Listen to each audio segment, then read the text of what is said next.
The slap echoed through Mason's diner like a gunshot. Michael Harrington sat perfectly still, blood trickling from his split lip, his wedding ring catching the morning light as he slowly raised his hand to his mouth. At 81, his face was a roadmap of years spent in shadows most Americans never knew existed. He didn't flinch, didn't fight back. Not yet. Instead, he touched his bloodied lip with weathered fingers that had once commanded the most lethal force on earth. The Russian smirked. "Stay down, old man." But Michael smiled, cold, quiet, terrible, because under the table his hand had just pressed a button. And 20 miles away, his daughter's phone lit up with two words that made her blood run cold: ghost protocol. What the thug didn't know was that he'd just slapped a ghost. And ghosts don't die alone. Mason's diner smelled like bacon-greased coffee and the particular sadness of people eating breakfast alone. Sunlight struggled through windows that hadn't been properly cleaned since the Reagan administration, casting pale squares across checkered linoleum that remembered better days. The jukebox in the corner, a relic from 1963, played Creedence Clearwater Revival's "Fortunate Son" at a volume just loud enough to fill the empty spaces between conversations. Outside, the small Virginia town was waking slowly. A dog barked. Someone's truck wouldn't start.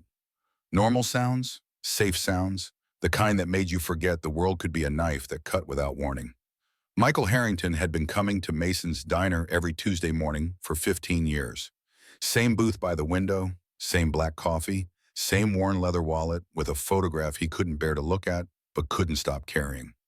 His white hair was cut military short because old habits died hardest. His face bore the marks of a life lived in service, a scar across his forehead from shrapnel and Desert Storm, another along his jaw from a knife fight in Somalia. His eyes were the pale gray of a winter sky, sharp enough that most people looked away when he held their gaze too long. He wore Levi's jeans and a flannel shirt, unremarkable, except for how he sat with his back to the wall, eyes on the door, cataloging every person who entered with the automatic assessment of someone who'd spent 40 years expecting trouble. The Rolex on his wrist was scratched and worn, a memento from his days in the Middle East. The wedding ring on his left hand was gold-worn thin in places. He touched it without realizing, a gesture so habitual it had become part of his breathing. Eleanor. 15 years since the phone call at 2 a.m. 15 years since he'd stood in the rain watching them pull her car from the ravine. 15 years of knowing that brake lines didn't just fail on 3-year-old vehicles, but knowing and proving were different countries, and he'd been stuck at the border ever since. Martha Sullivan moved between tables with practiced efficiency. 68 years old, hair the color of steel wool, hands that shook slightly when she thought no one was looking. She'd buried her husband 12 years back, Navy SEAL, like so many men in this town, and understood the specific silence that came with loss. She set Michael's coffee down without asking. "Morning, Michael." Her voice carried the rough warmth of someone who'd smoked for 30 years before quitting cold turkey. "Morning, Martha." Michael wrapped both hands around the mug, letting the heat seep into knuckles that ached more with each passing winter. What most patrons of Mason's diner didn't know was that Martha Sullivan wasn't just a widow who ran the best breakfast joint in 3 counties. The shotgun mounted beneath her counter wasn't for show, and the expert marksman's certificate hidden in her office wasn't some novelty item bought at a county fair. Martha had been a combat nurse during the Gulf War. Before that, she'd worked for the National Security Agency monitoring Soviet communications. Her friendship with Michael went back decades, though neither of them discussed those years openly. Not here, not with civilian ears around. There had always been something unspoken between them, a connection deeper than friendship but never acknowledged. Both of them carried too many ghosts to make room for anything else. The bell above the door chimed. Michael's eyes flicked up muscle memory from 40 years in the field. His body tensed imperceptibly. 4 men. Everything about them was wrong. They moved like soldiers but without discipline. Weight forward, aggressive, scanning the room with the attention that came from expecting violence. The first one was built like a bull neck, thick as a tree trunk, tattoo, creeping past his collar, Cyrillic lettering partially visible above a distinctive symbol Michael recognized immediately. Wagner Group, Russian mercenaries. Behind him, 3 more spread out with practiced choreography. They weren't here for the Tuesday morning special. Michael set his wallet down slowly, left it open to Eleanor's photograph. His hand drifted under the table fingers, finding the small device taped to the booth's underside. A panic button he'd installed 3 years ago linked directly to a secure network. To his daughter. It had seemed paranoid then. Eleanor always said his paranoia would outlive them both. Turned out she was half right. The Russian walked straight toward Michael's table. Up close, Michael cataloged everything. Slavic features, eyes like dirty ice, scar through his left eyebrow. Leather jacket despite the Virginia heat, which meant he was carrying. Probably a Glock. Excuse me. The man stepped backward directly into Michael's path as he stood. Coffee sloshed drops hitting Michael's shirt. The man turned surprise on his face that might have been convincing to anyone who hadn't spent a lifetime reading deception. Watch it, old man. Russian accent, the kind that came with a very specific skill set. The diner went quiet. Martha's hand drifted below the counter where she kept the Remington. Michael dabbed at the coffee with a napkin.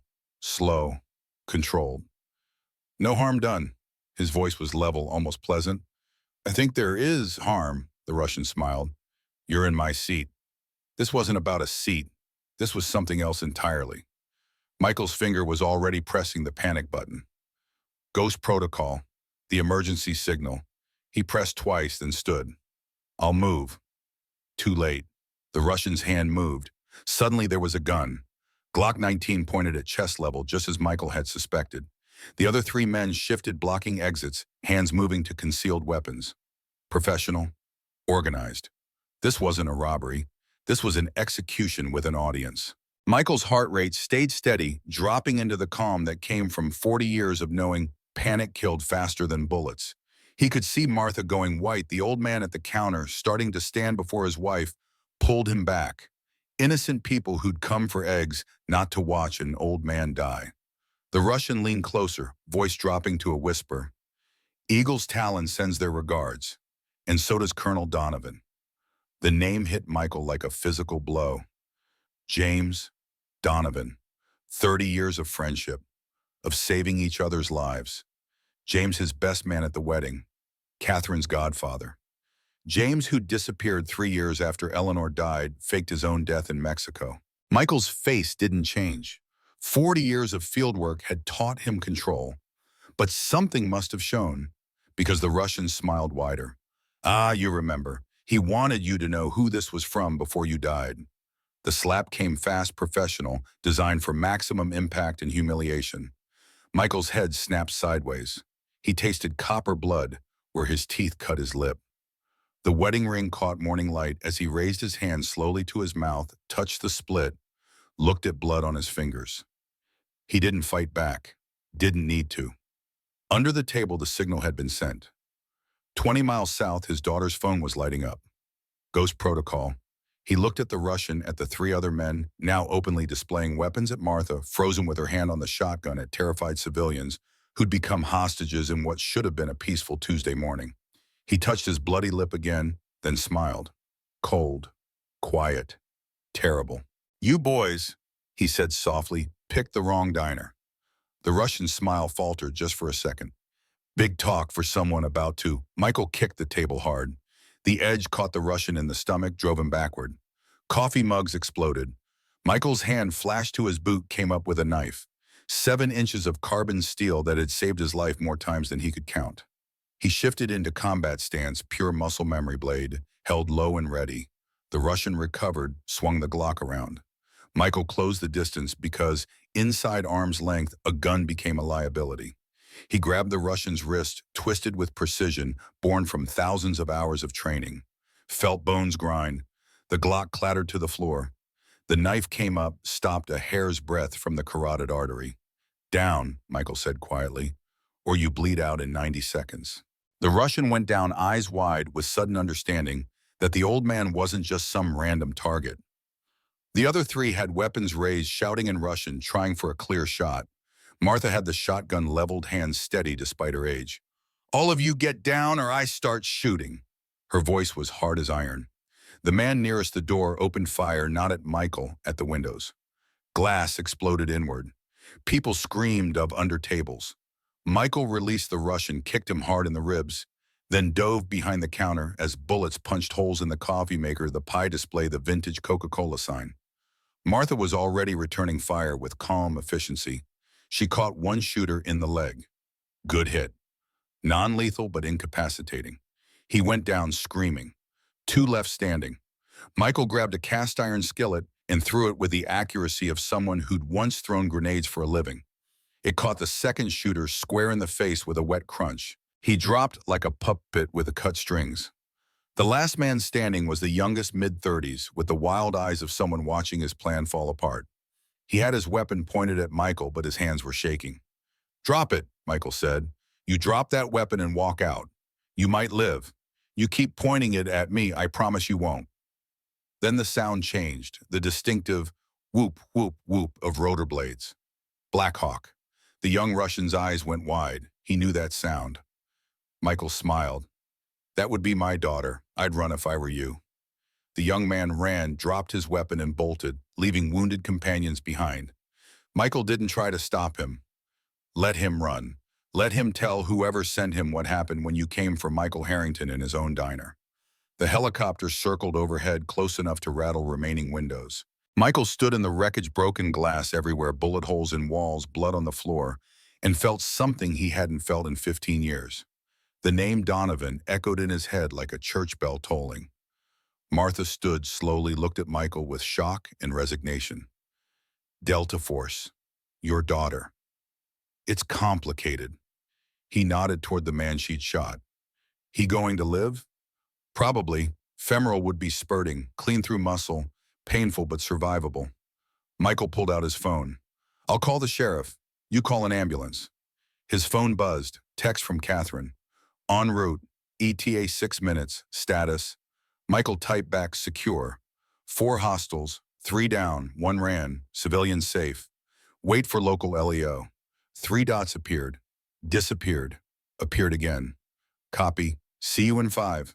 She was coming anyway. Catherine Elizabeth Harrington never was good at following orders. Too much like her father. Michael looked at the Russian on the floor. "What's your name?" The Russian spat blood.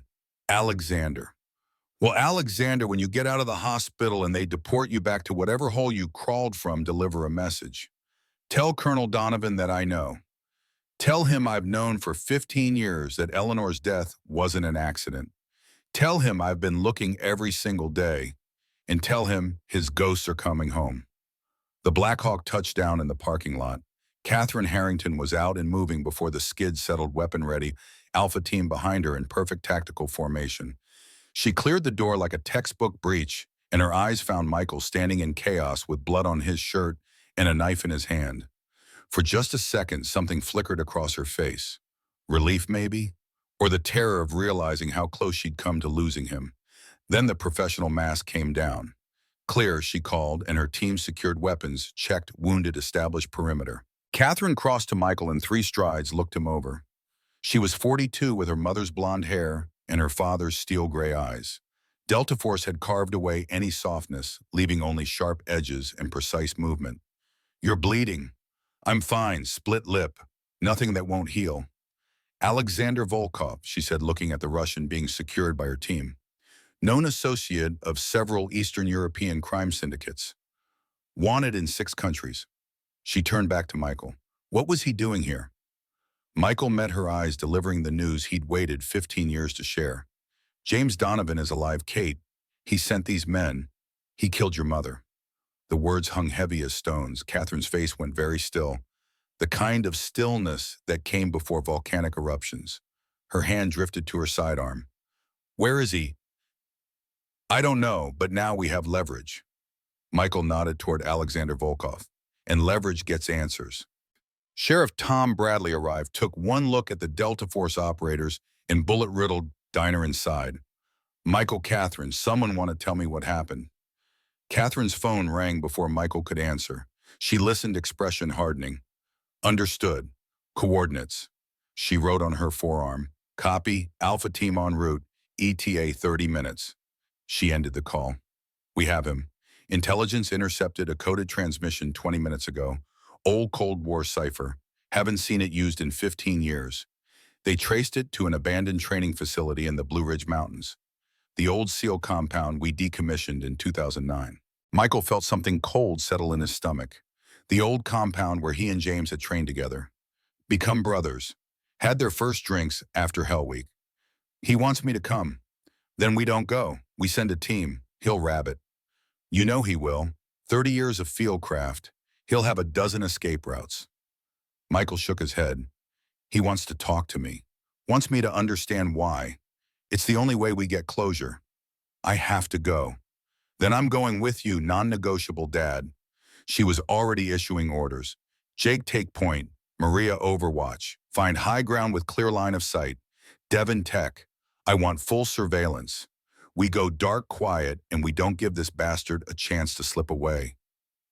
Martha stepped forward, blood on her apron but eyes clear. Michael, a word. They moved to the side while Catherine coordinated with her team.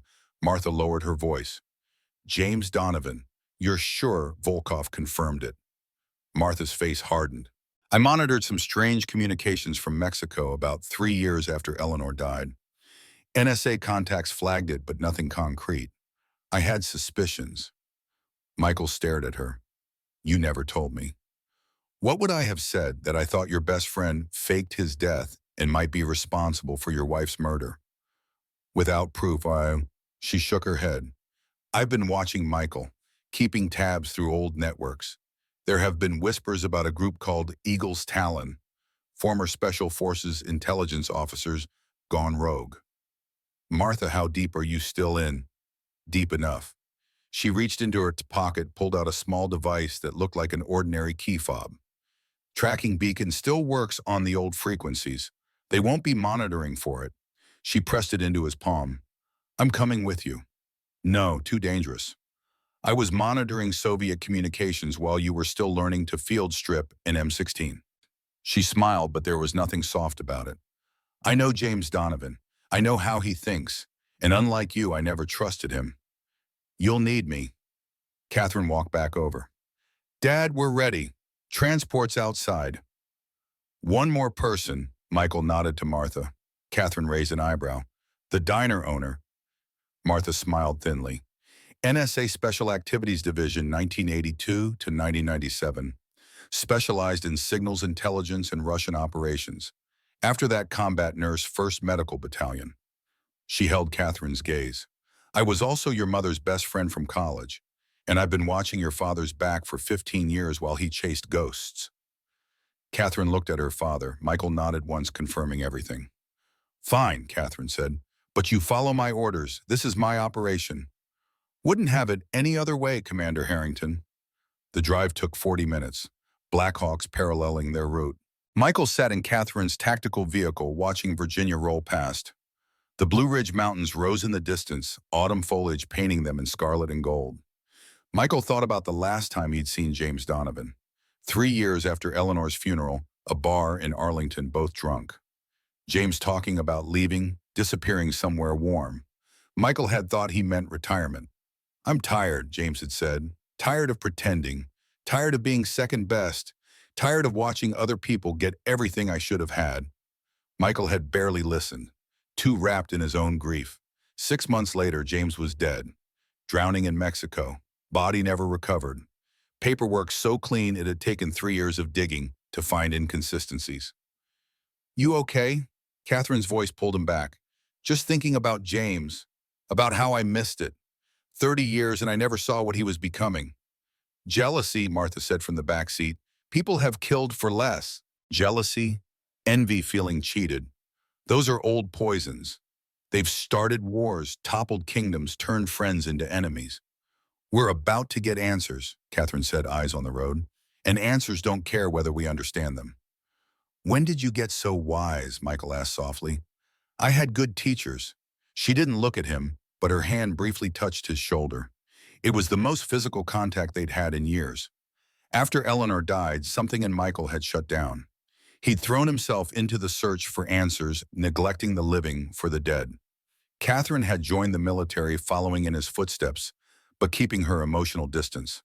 Both of them too much alike, stubbornly independent, refusing to need anyone. They'd loved each other from a distance. Safe. Controlled. The road narrowed, winding through dense forest. Catherine handled the Ford F-150 with precision, taking curves at speeds that would have been dangerous for most drivers. Her Delta Force training evident in everything she did. Tell me about James, she said. Not the uncle I knew growing up, the man you served with. Michael looked out at the mountains. We met in Bud's training 1982. Hell Week, coldest winter on record. Most guys dropped out. James and I made it through, saved each other, really. He was brilliant, tactically perfect. Best shot I ever saw. Better than you, Martha asked. Different. I was patient. He was instinctive. Together we were unstoppable. Michael shook his head. Somalia in 1993, Mogadishu. We were separated from our unit, pinned down for 36 hours. He took a bullet meant for me. I carried him 3 miles to extraction. In Panama, Catherine asked. 1989. Operation Just Cause. Your mother was pregnant with you. James was there when I got the news. He promised me we'd make it home. Led a mission that should have been suicide, but got every man out alive. Desert Storm, Martha said quietly. You were both decorated. Presidential Unit Citation. After that, Kosovo, Bosnia. Michael's voice grew distant. By 2007, we were being considered for command positions. Joint Special Operations Command was looking for new leadership. Martha leaned forward, and they chose you instead of him. Michael nodded slowly. Director of Special Operations, February 2010. James was the obvious choice. More field experience, more missions. But they picked me. Why, Catherine asked. Temperament, leadership qualities. James was a brilliant tactician, but he was reckless with his men. Took unnecessary risks. The brass wanted someone steadier. And 3 months later, Mom died, Catherine said quietly. The car fell silent. The implication hung in the air, too heavy for words. We're here, Catherine said, pulling off the main road onto a dirt track. She drove another quarter-mile, then parked behind a screen of trees. We go on foot from here. Radio silence unless absolutely necessary. Martha pulled a small case from her bag, opened it to reveal a compact pistol and what looked like vintage communication equipment. KGB scanner modified, still works on old frequencies. She caught Michael's look. What, I kept some souvenirs. They moved through the forest in silence. Catherine took point, Michael following Martha, bringing up the rear. Despite their age, both older adults moved with the quiet efficiency of people who'd spent lifetimes in dangerous places. Through the trees, the compound appeared like a ghost. Chain-link fence topped with razor wire. Guard towers empty. Buildings institutional gray. Decommissioned in 2009 after budget cuts. Since then, it had sat empty, waiting. James had made the decision for them turning it into hiding place or trap, or maybe just a stage for whatever final performance he'd planned. Catherine held up her hands, signaling a halt. She touched her earpiece. Alpha team in position. Maria has overwatch from the ridge. Devon reports no electronic signatures except one low-frequency transmission from the main building. He's alone, Michael asked. Or wants us to think he is. Catherine checked her weapon. Dad, you're not armed. I've got my knife. Take this. She handed him a sidearm. Colt M1911, the old standard issue, not the newer models. Michael looked at it surprised. You carry this, belonged to Grandpa from his time in Korea. I keep it as a backup. She didn't meet his eyes. Thought you might appreciate the vintage. It was the closest thing to sentiment he'd seen from her in years. Michael checked the weapon with practiced hands. Loaded, safety on, perfect condition. Martha, you should stay here. Let us handle this. Martha checked her own weapon. Not a chance. I've been waiting 15 years to look that bastard in the eye. Besides, you'll need my scanner to detect any surveillance equipment. Catherine nodded reluctantly. Fine, but stay behind us. They approached on foot. No stealth. James had invited them, and they were accepting with the full weight of Delta Force backing their play. The main building's door was open. Inside, mildew and decay, years of abandonment. Their footsteps echoed on concrete, and somewhere in darkness, a voice spoke. Michael, I was starting to think you wouldn't come. James Donovan stepped into sunlight, slanting through a broken window. Older grayer carrying 79 years and untold sins, but unmistakably James. Same sharp eyes, same military bearing, same face Michael had trusted with his life across 3 continents. Hello, James. You brought Catherine. Always did have trouble following orders. James smiled, thin and bitter. Hello, goddaughter. You've grown up. Catherine's hand was on her sidearm. Colonel Donovan, you're under arrest for the murder of Eleanor Harrington, conspiracy to commit murder treason, and approximately 24 other charges. Efficient, professional. James's smile widened. You trained her well, Michael, but we both know she's not going to arrest me. Not until she hears the truth. Not until you understand why Eleanor had to die. Michael's fists clenched, but his voice stayed level. There's no version where killing an innocent woman makes sense, James. Innocent? James laughed like breaking glass. Eleanor wasn't innocent. She was the reason you got everything I deserved. He began pacing like a caged animal. The promotion in 2010. They chose you because you had a family, because you were stable and grounded. I was better, Michael. Faster, higher kill count, more successful missions. But you had a wife who smiled at the right people and made you look like husband material instead of what we really were. Killers with government permission. Catherine's jaw tightened, but Michael's hand on her arm held her back. Not yet. Let him talk. I gave my entire life to this country, James continued. 40 years of bleeding for the flag, and when it came time to choose a director, they picked you. Not because you were better, because you had a pretty blonde wife and a daughter and looked good in recruitment photos. So you killed her. Michael's voice was flat. You murdered Eleanor because I got promoted. I gave you a chance to quit. After she died, I waited for you to fall apart, to resign, to prove that without her you were nothing. But you didn't. You kept going, kept leading, kept being everyone's favorite soldier while I rotted in your shadow. So yes, I cut the brake lines and watched the news and waited for you to break. James's smile became a grimace. Except you never did. The words hung like smoke from a funeral pyre. Catherine made a sound between sob and growl.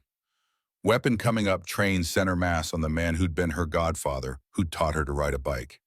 Kate, wait. Michael's hand was steady on her shoulder. He wants you to shoot him. He's dying, I can see it. Cancer maybe. Something terminal. He wants to go out a martyr instead of rotting in a cell. James's smile confirmed it. Pancreatic, stage 4. 3 months if I'm unlucky. I'm not spending my last days in military prison being studied by psychologists. He spread his arms. So yes, I wanted you here. Wanted you to know it was me. Wanted you to understand that I won. I took the thing you loved most, and you never knew until today. You didn't win. Michael stepped forward, something in his eyes making James step back. You destroyed yourself, James, not me, you. Every decision, selling secrets, killing Eleanor, faking your death, those weren't about me. They were about you refusing to accept that maybe they promoted me because I gave a damn about people under my command. Saw them as human beings instead of assets. You were brilliant tactically, but terrible as a leader, and deep down you knew it. Shut up. James's hand moved toward his jacket. Gun. Catherine's training took over. Her finger moved to the trigger, but before she could fire, a sound cracked across the compound. Sharp. Precise. Final. James staggered, red blooming across his shoulder. Not a kill shot. Maria Santos, Catherine's sniper, had made the decision to wound instead of kill, to give Michael and Catherine the choice. Down on the ground, hands visible now. Catherine was moving, weapon trained. James collapsed to his knees, hand pressed to his shoulder. Blood seeped between fingers. He was laughing. You still don't get it. Eagle's talent isn't done. I'm just one piece. There are others. They know about Catherine. When I'm gone, they'll keep coming. Let them come. Michael stood over the man who'd been his brother. We'll be ready. Alpha team moved in, securing James with zip ties, field dressing his shoulder. Catherine read him, his right's voice steady despite tears tracking silently down her face. Devin was on comms calling for medical evacuation and federal transport. Michael walked outside into sunlight that felt too bright. Martha followed, standing beside him in silence. Not quite support, not quite accusation. Just presence. Michael stared at the mountains, thinking of all the years wasted chasing shadows while the living breathed beside him. 15 years of Tuesdays at Mason's diner alone with his coffee and grief while Martha silently kept watch. 15 years of brief phone calls with Catherine, neither of them knowing how to bridge the gap Eleanor's death had left. Martha touched his arm gently. Michael, the scanner picked up a transmission just before we arrived. She held out the device display showing a pattern of pulses. It's an old Russian code. Translation roughly, birds leaving the nest. Michael's blood went cold. Military code. Operations activated. Catherine emerged from the building, face grim. Dad, we've got a problem. Eagle's Talon, James says it's not just him. It's a network of former Special Forces intelligence officers gone rogue. They've been planning something for years. Martha held up the scanner. Birds leaving the nest. Catherine's phone buzzed. She checked it, face going pale. Security alert at Mason's Diner. Second attack in progress. It was a diversion, Michael said, getting us away from town. Or, Martha said quietly, getting everyone away from here. In the distance, they heard the whine of engines starting up. Catherine was already moving barking orders into her comm. Devon Northeast Perimeter. We've got movement. James Donovan's laughter echoed from inside the building. You're too late. Michael, Operation Falling Eagle is already in motion. You can't stop what's coming. Michael looked at the mountains, at his daughter mobilizing her team, at Martha with her ancient scanner, at the compound where he and James had once been brothers. 15 years of searching for answers, and now that he had them, they only led to more questions. The sun was setting, painting the Blue Ridge Mountains gold and crimson. In the distance, more helicopters approached. Reinforcements or enemies, it was impossible to tell. The game had just begun. Catherine rejoined them, face set in the determined expression he recognized from Eleanor. Dad, Martha, we need to move. Now, whatever Eagle's Talon is planning, it's happening tonight. Michael checked the M1911, feeling its familiar weight. Then we stop them tonight. Martha nodded, resolute. Together. For the first time in 15 years, Michael Harrington felt something stir inside him that wasn't grief or rage. Something adjacent to hope. Not quite peace, but purpose. The ghosts weren't quiet yet, but they were no longer hunting alone. The Ford F-150 thundered down the mountain road, tires gripping asphalt, as Catherine Harrington navigated hairpin turns with surgical precision. Michael braced himself against the dashboard, the Colt M1911, a reassuring weight in his hand. In the back seat, Martha Sullivan studied her scanner, face illuminated by its green glow. 2 more transmissions, she reported. Same cipher, eagles in flight and nests secured, military precision. The autumn sun was setting behind the Blue Ridge Mountains, painting the sky in flames. Michael couldn't help but think it looked like an omen. He checked his phone again. No reception. They were cut off. What exactly is Eagle's Talon? Catherine asked, eyes never leaving the road. James gave us nothing concrete. A shadow organization, Martha answered. Rogue operators, people who felt betrayed by the system. James started recruiting in 2011, a year after your mother died. My NSA contacts picked up whispers over the years, but nothing solid enough to act on. And you never told me, Michael said quietly. Martha met his eyes in the rearview mirror. I've been trying to protect you, Michael, both of you. I didn't have proof, just suspicions. And suspicions can get people killed in our line of work. The truck rounded another bend, and suddenly they had reception again. Catherine's phone exploded with messages. She passed it to Michael. Read them. Michael scrolled through. Multiple security alerts. Mason's Diner untouched. False alarm. He frowned. Second team reports movement at Langley Air Force Base. Third team suspicious activity at Norfolk Naval Station. It's a coordinated attack, Catherine said. But what's the target? Martha leaned forward. Check the date.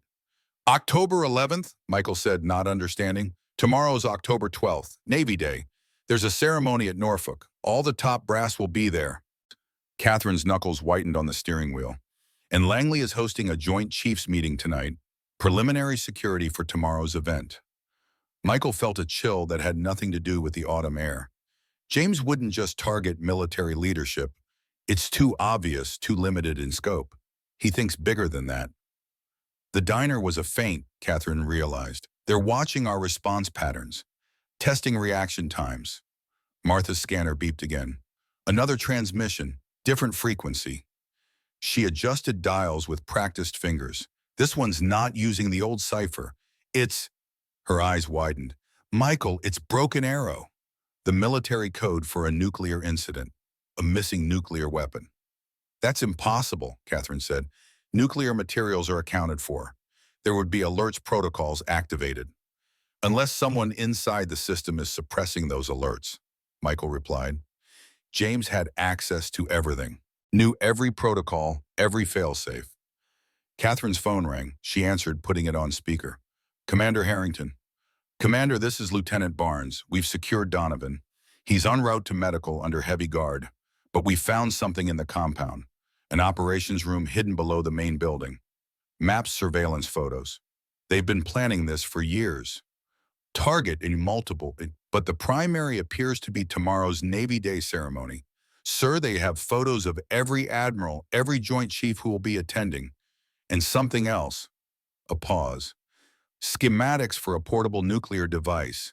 Russian design Cold War era. We thought they were all accounted for. Michael and Martha exchanged looks. The pieces were falling into place. Lieutenant, alert all commands. Full lockdown at Norfolk and Langley. I want nest teams activated. Catherine's voice was calm, but Michael could see the tension in her jaw. Already done, Commander. But there's something else. The photos, the surveillance. It's not just military targets. They have photos of Mason's diner, of your father's house, of your apartment in Arlington. They've been watching us, Michael said. For years, the lieutenant confirmed. And sir, some of these photos, they could only have been taken by someone with access, someone inside. A mole in Delta Force? Catherine said, voice hardening. James mentioned it. Said 30% of Eagle's talent had infiltrated special operations. Trust no one outside this vehicle, Michael said. We operate alone until we know who's compromised. Copy that. Barnes out.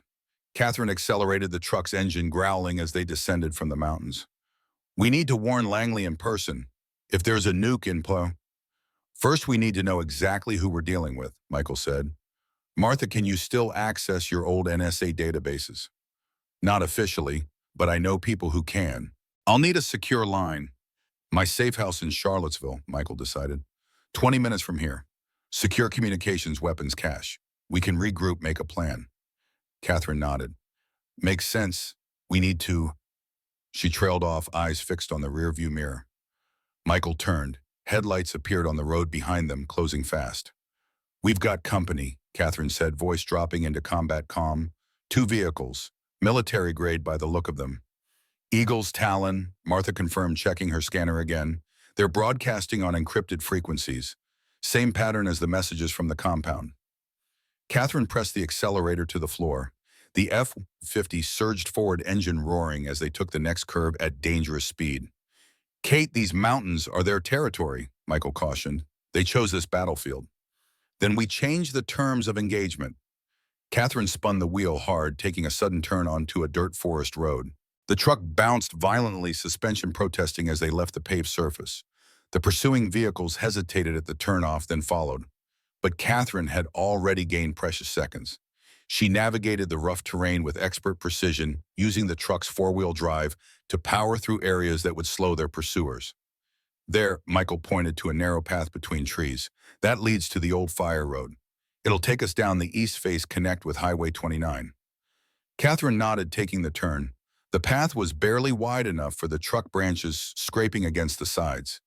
Behind them, the headlights of their pursuers vanished, unable to follow on the narrow trail. They'll circle around, Martha warned. Try to cut us off at the highway. Michael checked the M1911, making sure a round was chambered. Then we'll be ready.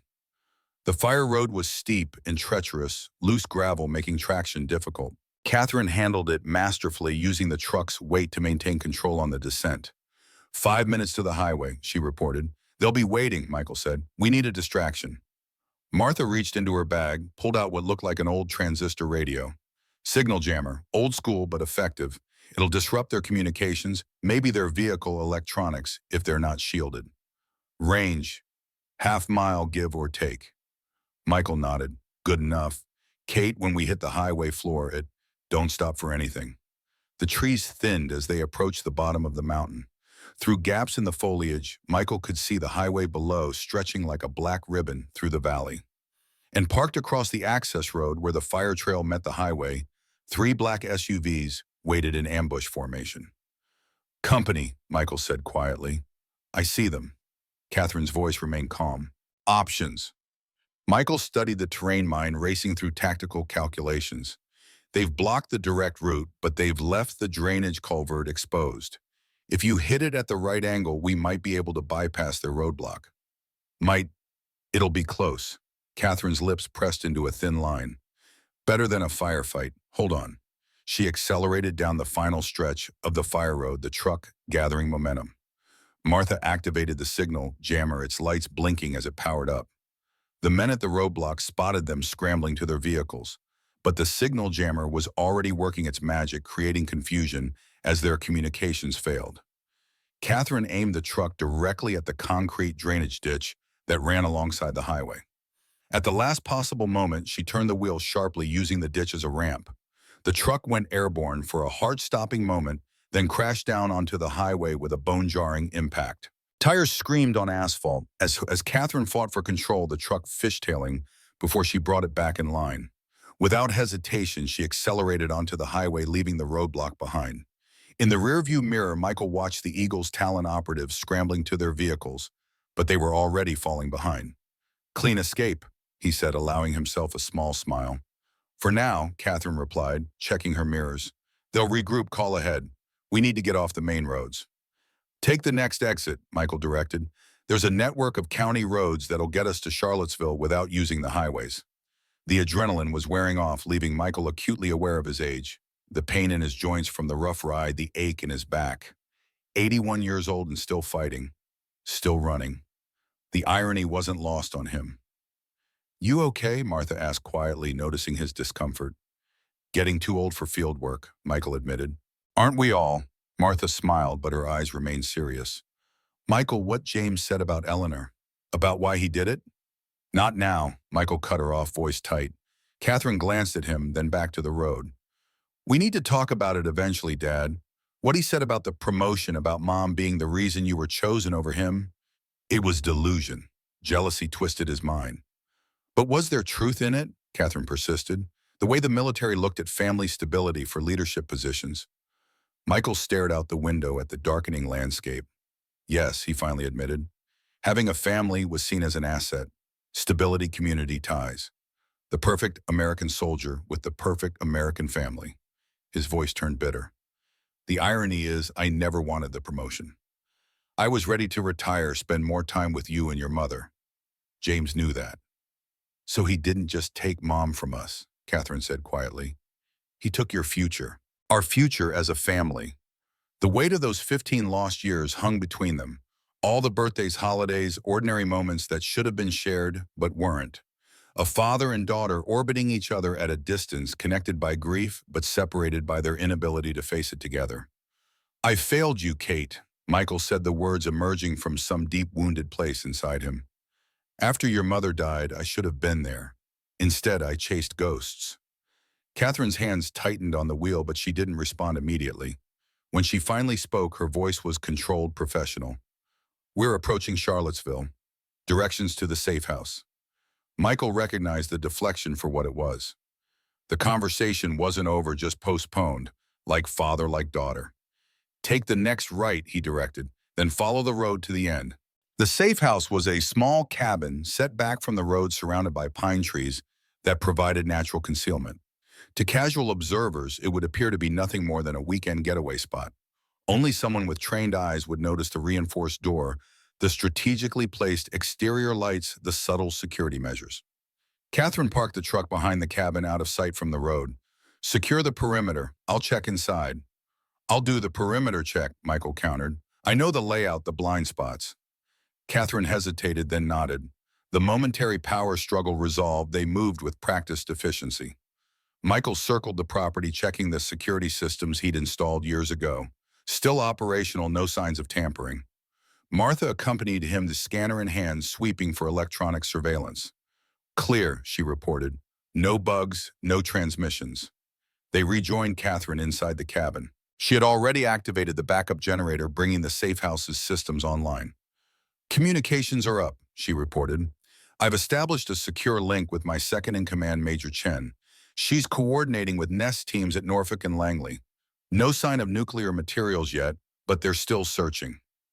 Michael moved to a landscape painting on the wall, swung it aside to reveal a hidden safe. He entered the combination from memory and opened it to reveal an arsenal of weapons cache and documents. Old habits, he said, noting Catherine's raised eyebrow. Paranoia has its uses, Martha commented, already setting up her communications equipment on the dining table. She connected to her scanner fingers flying over the keyboard. I'm reaching out to my old NSA contacts. If they've detected any unusual communications patterns, it might give us insight into Eagle's Talon's next move.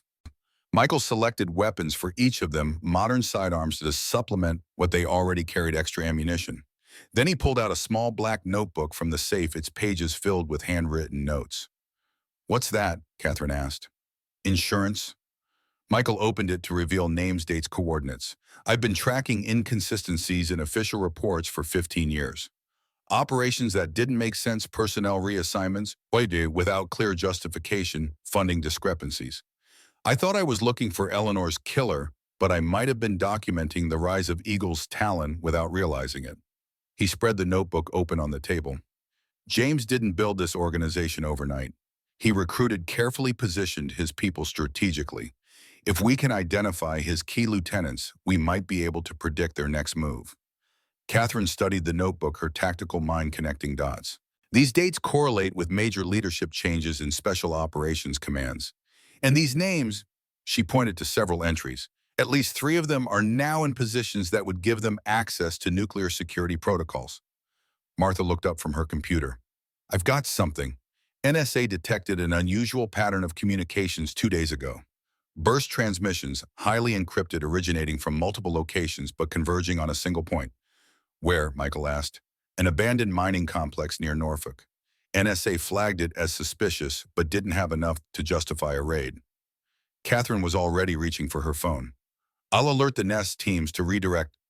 Wait, Michael interrupted. If Eagle's Talon has infiltrated the military as deeply as James claimed, then the Nest teams might be compromised. We can't just ignore a potential nuclear threat, Catherine argued. We're not ignoring it. We're going to handle it ourselves. Michael laid out a map of the Norfolk area. A small team has a better chance of infiltrating undetected.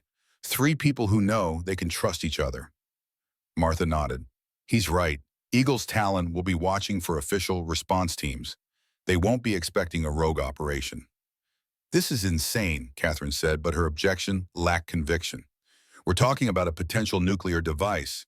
We need specialized equipment, radiation detectors, containment protocols. Michael returned to the safe, removed a small metal case. Inside was an antiquated but functional radiation detector. Cold War relic. Still works. He looked at Martha. You remember how to use these like riding a bike, she confirmed. Though I never thought I'd need those skills again. Catherine stared at them both. You 2 have been preparing for this for a long time, haven't you? Not this specifically, Michael admitted, but something. The world doesn't just let old soldiers retire in peace, Kate. There's always one more mission.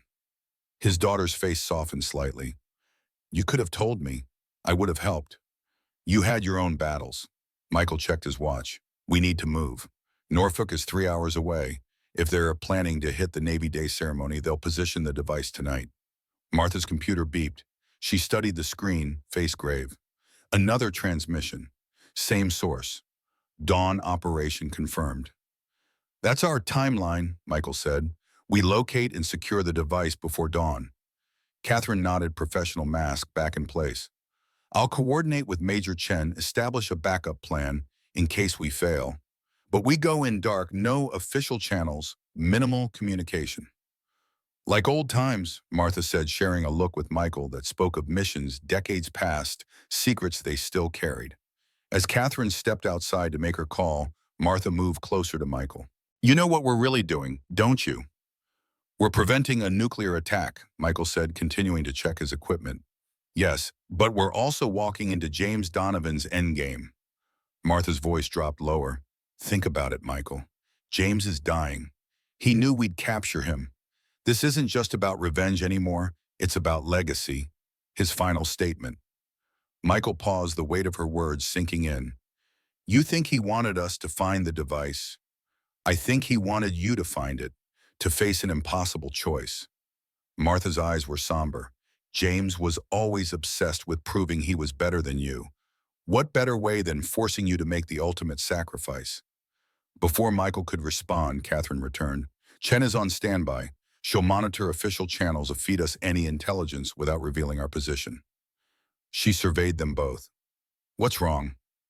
Just discussing tactics, Michael said smoothly, but he could tell his daughter wasn't convinced. They gathered their equipment in silence, each lost in their own thoughts. As they prepared to leave, Michael paused at a small table near the door. On it sat a single photograph in a silver frame, Eleanor and Catherine taken on Catherine's high school graduation day, both smiling, unaware of how little time they had left together. Michael touched the frame gently. For 15 years, he'd been driven by the need to find Eleanor's killer. Now that he had his answer, he felt strangely hollow. Revenge had sustained him for so long that its absence left a vacuum. Dad. Catherine stood in the doorway watching him. For a moment, she looked so much like her mother that it took his breath away. I'm coming. He turned from the photograph, squaring his shoulders. There would be time for reflection later. If they survived. The drive to Norfolk was tense, each mile bringing them closer to confrontation. They abandoned the truck 10 miles outside the city, switching to an inconspicuous sedan Martha borrowed from a long-term parking lot. Better to arrive anonymously.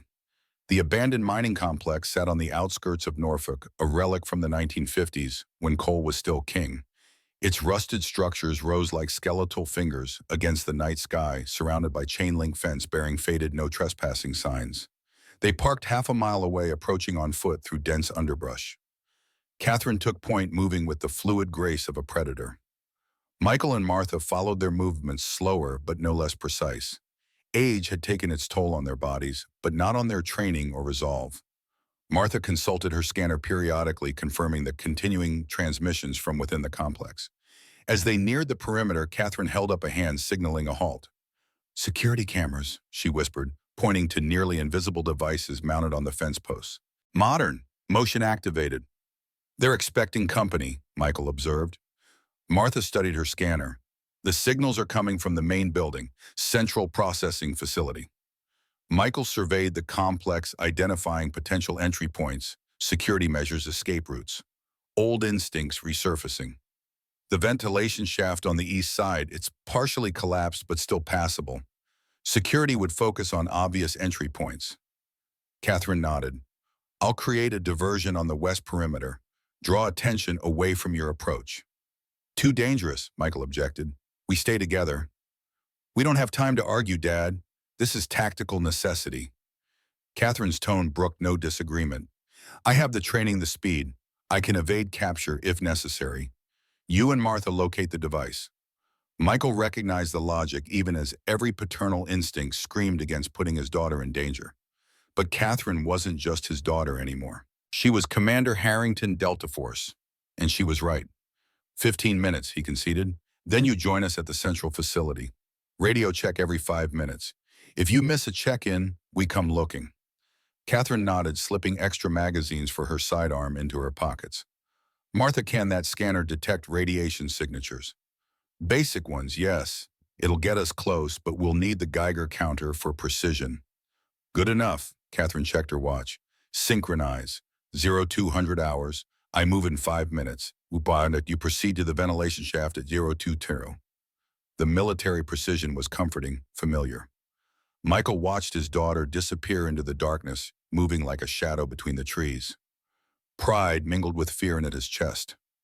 She'll be fine, Martha said quietly. She's your daughter, after all. That's what worries me, Michael replied, but his eyes betrayed his confidence in Catherine's abilities. 5 minutes later, a series of small explosions erupted on the western edge of the complex. Emergency lights activated, illuminating the perimeter. Guards, at least 6 that Michael could count, moved toward the disturbance. That's our cue, Michael whispered. They approached the eastern fence using bolt cutters to create an opening. The ventilation shaft was exactly as Michael remembered from his reconnaissance 15 years earlier, a remnant of the mine's original infrastructure, partially collapsed but still accessible. Martha went first, her smaller frame navigating the tight space more easily. Michael followed, ignoring the protest from his aging joints. The shaft descended at a shallow angle, eventually opening into a maintenance tunnel beneath the main facility. Signal stronger, Martha reported, checking the scanner. Directly above us? They found a service ladder leading up to the main level. Michael climbed first, pushing open the access hatch carefully. The central processing facility had been converted into what appeared to be a command center. Computer screens lined the walls displaying security camera feeds, schematics, countdown timers. And in the center of the room on a reinforced table sat an object that made Michael's blood run cold. A portable nuclear device, Russian design, approximately the size of a large suitcase. Cold War engineering at its most terrifying, compact, efficient, and devastating. The control panel glowed with active lights. Martha joined him, the Geiger counter in her hand, confirming what they already knew. "It's armed," she whispered. "Low yield, maybe 5 kilotons. Enough to destroy Norfolk Naval Station and everything within a 2-mile radius." Michael approached the device cautiously. "Can you disarm it?" Martha examined the control panel, face grim. "Maybe, but I need time. And it's been modified from the original Soviet design. There could be booby traps, anti-tampering mechanisms." "How much time?" Martha calculated. 30 minutes minimum. And that's assuming I don't trigger any fail-safes. Michael checked his watch. Catherine's second radio check was due. "Kate, status report." Static answered him. "Kate, come in." More static. Martha looked up, alarm in her eyes. "Something's wrong." Michael's hand moved to his weapon, but before he could draw it, the lights in the facility brightened. A door at the far end of the room opened. 4 armed men entered, weapons trained on Michael and Martha. Behind them walked Lieutenant Phillips, Catherine's second-in-command from her Delta Force team.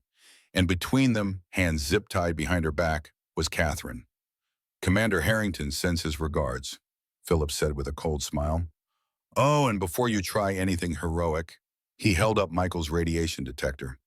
"We've been expecting you. James was quite confident you'd figure it out."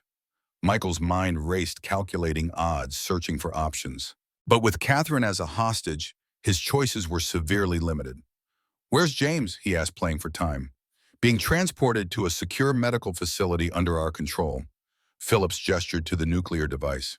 "Beautiful, isn't it? Salvaged from a Soviet bunker in Kazakhstan. James acquired it 15 years ago, been saving it for a special occasion." "The Navy Day ceremony," Martha said. Phillips nodded appreciatively. "Smart lady. Yes, imagine it, the entire naval command structure wiped out in an instant. America's sea power decapitated. The perfect statement." "Statement," Michael kept his voice even. "You're talking about mass murder. I'm talking about sending a message. America betrayed its warriors, used us, discarded us when convenient." Phillips's face hardened. "You should understand that better than anyone, Harrington. How many missions did you lead? How many men did you lose? And for what? Politics, bureaucracy, a system that cares more about optics than results." Michael recognized the rhetoric. He'd heard it before in various forms from disillusioned veterans. The difference was most of them didn't acquire nuclear weapons to make their point. "And what happens after your statement?" Martha asked, her hands slowly moving toward the scanner, still clipped to her belt. "Nuclear retaliation, global conflict." Phillips shrugged. "Creative destruction. From the ashes of the old system, a new one will rise. One that respects warriors instead of politicians." "James's vision," Michael said, understanding dawning. "He's not just destroying the naval command. He's starting a war." "The last war," Phillips confirmed. "The one that resets everything." Catherine caught Michael's eye. A minute shift in her posture told him she was preparing to move. Despite being restrained, she was positioning herself, creating an opening. Michael needed to keep Phillips talking. "And the Eagle's Talent organization. How deep does it go?" Phillips smiled with genuine pride. "Deeper than you can imagine. Military intelligence agencies, law enforcement. We've been placing our people for 15 years. James was very patient, very thorough." "James is dying," Martha said. "What happens to Eagle's Talent after he's gone?" "A cause outlives its founder." Phillips checked his watch. "Enough conversation. We need to move the device to its final position." He gestured to his men. "Secure them. We'll take them with us." James wanted Michael to witness the culmination of his work. As the men moved forward, Catherine made her move. Despite her bound hands, she drove her shoulder into the guard beside her, sending him stumbling into Phillips. In the same motion, she dropped to the floor, rolling away from the line of fire. Michael didn't hesitate. He drew the M1911, firing twice with the precision that had made him legendary in special operations. Two guards down before they could react. Martha activated her scanner, which emitted a high-pitched electronic squeal. Not its intended function, but an effective momentary distraction. Phillips recovered quickly, raising his weapon toward Catherine, who was still vulnerable on the floor. Michael saw the threat and made the only choice a father could. He threw himself forward, tackling Phillips as the gun discharged. Pain exploded in Michael's shoulder. Hot, searing agony that told him the bullet had found flesh. But Phillips was down, gun knocked from his hand. Michael's momentum carried them both to the floor where they grappled for control. Phillips was younger, stronger, uninjured. But Michael Harrington had spent a lifetime in combat, and age had not diminished his will. He drove his elbow into Phillips's throat, cutting off his air supply, then brought his knee up hard into the younger man's solar plexus. The fight was brief, brutal, and decisive. Phillips lay unconscious. The remaining guard had been neutralized by Martha, who stood over him with her pistol trained on his head, her free hand holding the radiation detector. Dad, Catherine had managed to work her way to a sitting position. You're hit. Flesh wound, Michael grunted, though the spreading blood on his shirt suggested otherwise. Get yourself free. Martha rushed to Catherine, using a knife from one of the fallen guards to cut her restraints. Then she turned her attention to Michael's injury. Through and through, she reported after a quick examination. Missed the major arteries, but you're losing blood. Patch it up, Michael instructed. We still have a nuclear device to deal with. Catherine, now free, moved to the nuclear device. We need to disarm it. No, Michael said, grimacing as Martha applied pressure to his wound. That's what James wants. For us to be here trying to disarm it. This is a trap. What are you talking about? Catherine demanded. Think about it, Michael said. James knew we'd track the transmissions. Knew we'd find this place. The security was sufficient to slow us down but not stop us completely. Martha's eyes widened with understanding. This isn't the real device. It's a decoy, Michael confirmed. The real target isn't the Navy Day ceremony. That's too obvious, too predictable for someone like James. Catherine processed this, her tactical mind working through the implications. Then what's the real target? Michael thought about everything they knew about James Donovan.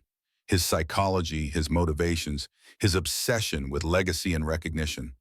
Something personal, something that would hurt me specifically. The safe house, Martha suggested. No.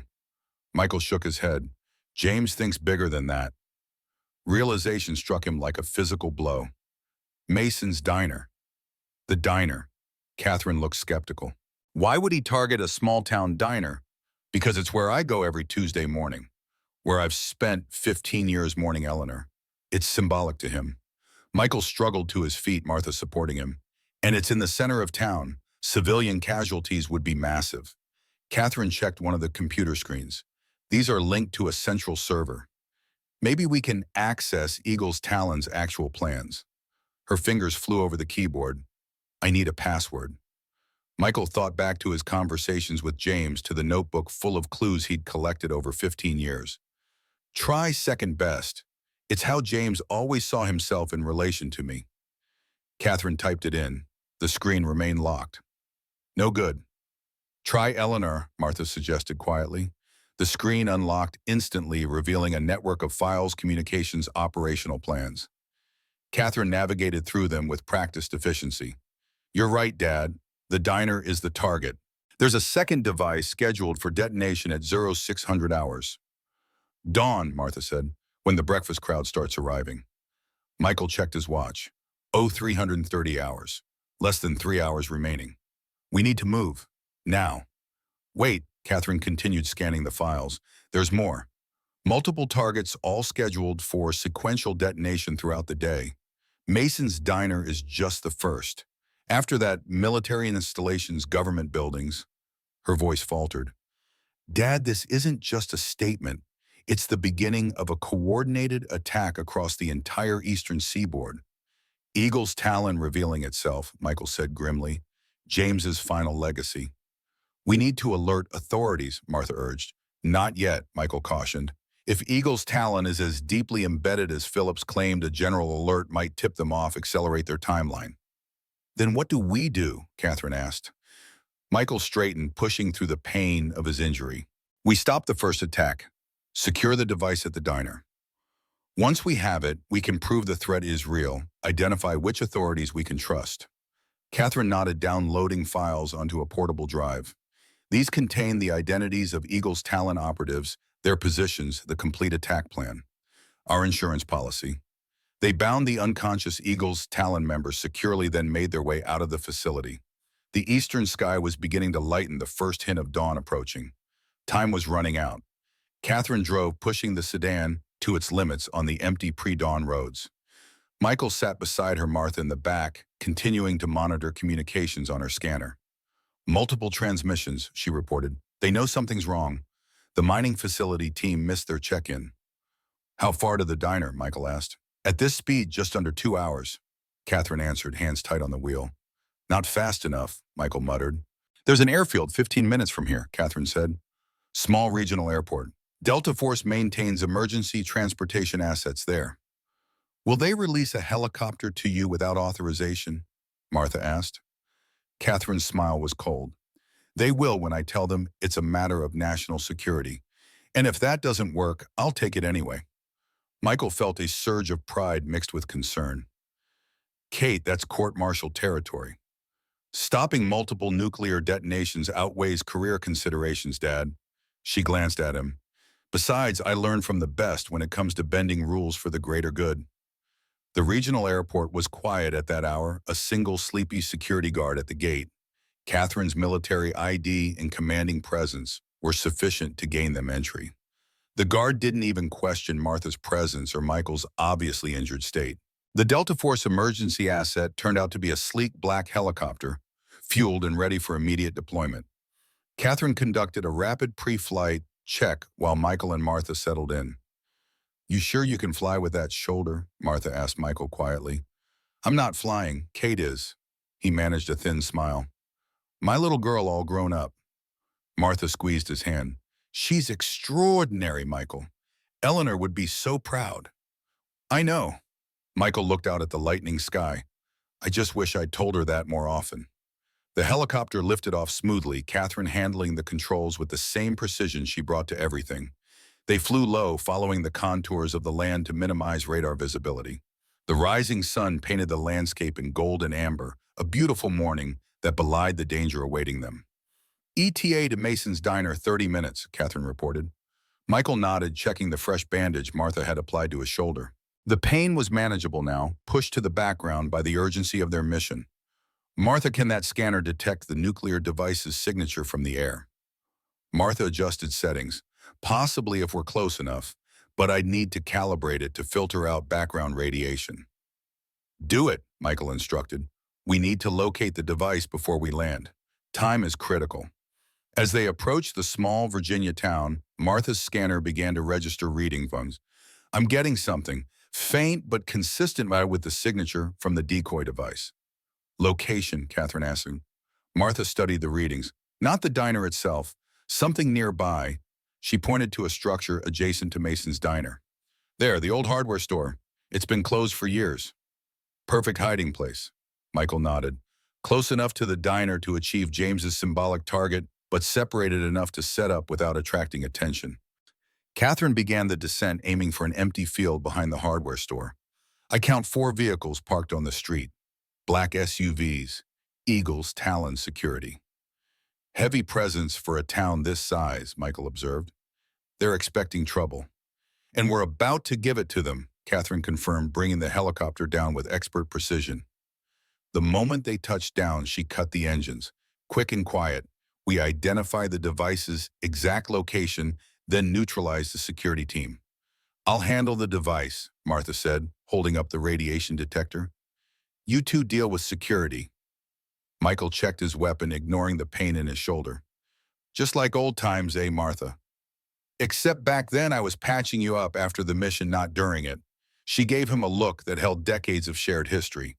Try not to get shot again. They moved from the helicopter with practiced stealth, approaching the back of the hardware store. The early morning light cast long shadows, providing some cover. Catherine took point, Michael following with Martha between them, scanner in hand. Signal's getting stronger, Martha whispered. Basement level, I think. Catherine found a rear entrance locked but easily bypassed with her tactical tools. They entered a storage room filled with abandoned inventory dust thick on shelves of hardware supplies. Two heat signatures on the main floor, Catherine reported checking a compact thermal scanner. One at the front when patrolling. And the device, Michael asked Martha. She pointed to a door leading downward. Basement. Signal's clear now. Michael nodded. Kate, secure the guards. Martha and I will locate the device. Catherine hesitated, clearly concerned about her father's injury. Dad, I'm fine, he assured her. Do your job, Commander. I'll do mine. A moment of understanding passed between them. Then Catherine moved toward the main floor, silent as a shadow, while Michael and Martha descended to the basement. The space below was dimly lit, a single bulb illuminating what had once been storage for the hardware store. Now it contained electronic equipment monitors, and in the center, a metal case identical to the one they had seen at the mining facility. Except this one was surrounded by additional security measures, tripwires, motion sensors, a camera monitoring the approach.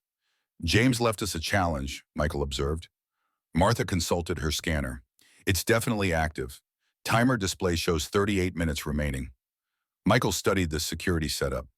We need to bypass the motion sensors first, then disarm the tripwires. After that, we can access the device itself. Can we do all that in 38 minutes? Martha asked. We have to.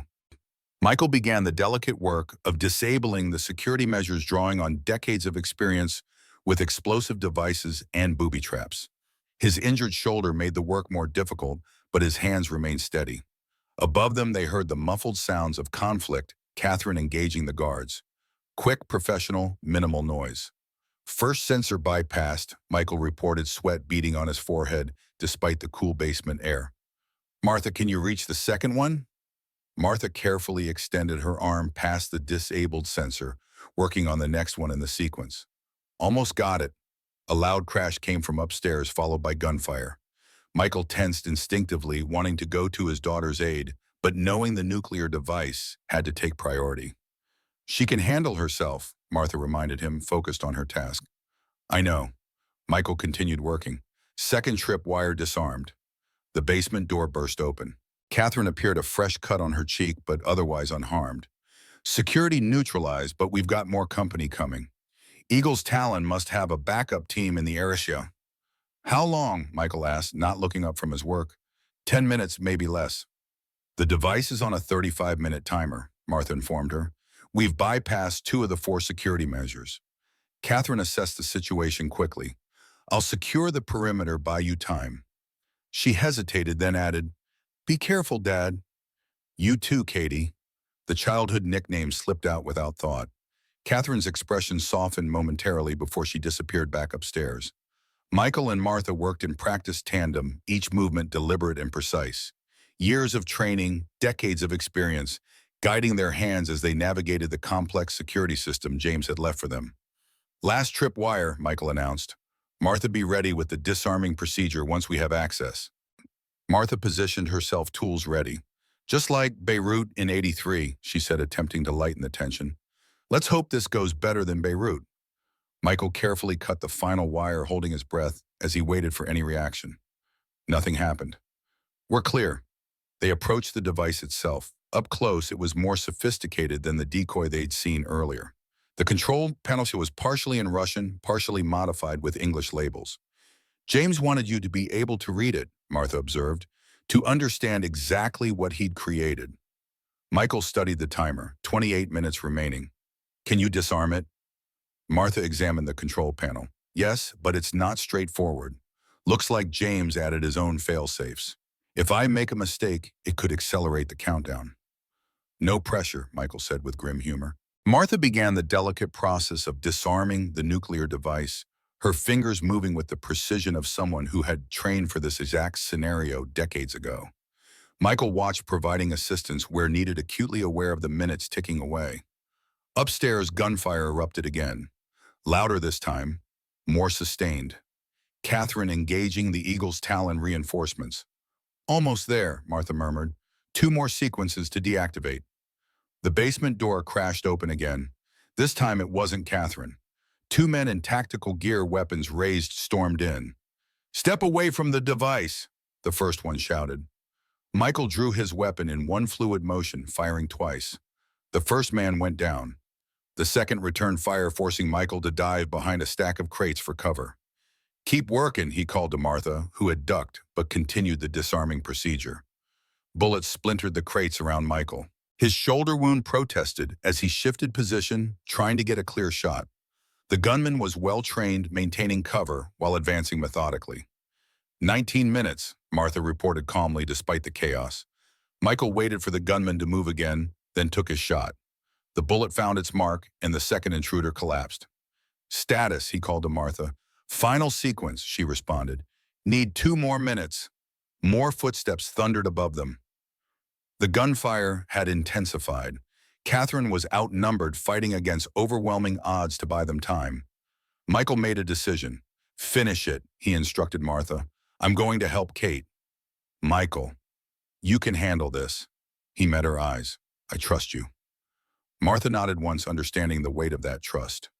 Michael moved toward the stairs, pausing only to retrieve ammunition from the fallen gunman. His shoulder burned with each movement, but adrenaline kept him functioning. The scene upstairs was chaos. Catherine had taken a defensive position behind the old hardware counter, exchanging fire with at least 5 Eagles Talon operatives who had entered through the front. She was pinned down, outnumbered, running low on ammunition. Michael assessed the situation in seconds. The attackers were focused on Catherine, unaware of his presence at the rear of the store. He moved silently into position, taking advantage of the clutter and shadows. His first shot took an attacker by surprise, dropping him instantly. The others turned momentarily confused by the new threat. Catherine used the distraction to advance her position, taking down another operative with precise fire. Together, father and daughter worked in perfect synchronization, as if they'd been fighting side by side for years instead of maintaining their emotional distance. They communicated without words, covering each other's movements, creating crossfire that left their opponents with no safe ground. 2 more Eagles Talon operatives fell. The last one, realizing he was outmatched, attempted to retreat toward the front door. Catherine's final bullet caught him in the leg, sending him crashing to the floor. "Secure him," Michael instructed, already moving back toward the basement stairs. Martha's finishing with the device. The wounded operative glared up at Catherine as she approached, weapon trained on his head. "You're too late," he spat. "This is just the beginning. Eagle's Talon is everywhere." "Not for long," Catherine replied, zip-tying his hands with efficient movements. Michael descended the basement stairs to find Martha standing beside the nuclear device. Its control panel, now dark timer, stopped at 000742. "Cutting it close," he observed, relief evident in his voice. "Dramatic tension," Martha replied with a tired smile. "How's Catherine?" "Securing the last hostile. We need to contact Major Chen, get Nest teams here to properly contain this thing." Michael gestured to the device. "And we need to alert authorities about the rest of Eagle's Talon's plan." Martha nodded, gathering her equipment. "Michael, what James did, the lengths he went to, it wasn't just about the promotion or Eleanor." "I know." Michael's voice was heavy with the weight of understanding. "He wanted to destroy everything I cared about. The country I served, the town where I lived, the people I love. A complete erasure of my life and legacy. Because in his mind, you erased his," Martha concluded. They climbed the stairs together, emerging into the hardware store where Catherine was interrogating the wounded Eagles Talon operative. "He confirms there are 5 more devices," she reported, "scheduled for sequential detonation throughout the day. We have the location data from the files you downloaded," Michael reminded her. "We can stop them." Catherine nodded, already on her secure phone, with Major Chen coordinating response teams. Martha set up her communications equipment, connecting with her NSA contacts to identify and locate Eagles Talon operatives embedded in government positions. Michael stepped outside onto the street, watching as the sun rose fully over the small Virginia town. Mason's Diner stood across the street, untouched, its open sign flickering to life as the early morning breakfast crowd began to arrive. Ordinary people starting an ordinary day, unaware of how close they had come to annihilation. In the distance, sirens approached. Official response teams finally arriving. Michael knew the next hours would be filled with debriefings, coordinated operations to neutralize the remaining threats at the beginning of the end for Eagle's Talon. But for now, in this moment of quiet between crisis and resolution, he allowed himself to feel the weight of the past 15 years. The grief, the obsession, the isolation. and beneath it all, the realization that in searching for Eleanor's killer, he had lost precious years with the living, with his daughter, with friends like Martha, with the possibility of moving forward instead of remaining trapped in the past. Catherine joined him outside her tactical gear, contrasting sharply with the peaceful small-town backdrop. Nest teams are en route. Major Chen has already coordinated raids on 3 of the 5 remaining device locations. "Good work, Commander," Michael said formally.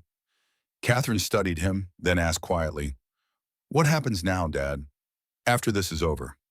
Michael looked across at Mason's diner, where Martha was now speaking with the owner, explaining the police presence, the helicopter in the nearby field.